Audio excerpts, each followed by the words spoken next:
Magandang tanghali, nagbabalik ang PTV Balita Ngayon. Nilinaw ng Philippine Coast Guard na malayo sa Manila Bay ang namonitor na barko ng China Coast Guard.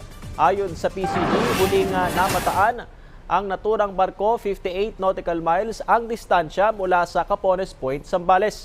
Ipinadala na ang BRP Cape San Agustin para bantayan at itaboy ang naturang barko ng China. Sa Bajo de Masinloc naman, 4 na barko ng China Coast Guard ang nasa bisinidad ng Bahura at naiulat din ang presensya ng isang Chinese research vessel na Jiang Yang Hong 10.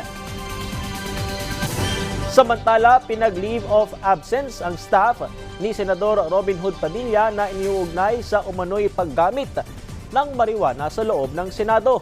Binigyan din ng 5 araw ang naturang staff na si Nadia Montenegro para magsumite ng written explanation. Ayon pa sa Chief of Staff ng opisina ni Padilla na si Attorney Rudolph Philip Jurado, nagsasagawa rin sila ng sariling investigasyon bukod pa sa ikinasa ng Senate Sergeant at Arms. Una naman nang itinanggi ni Montenegro ang akusasyon at vape lang anya ang nasa loob ng kanyang bag.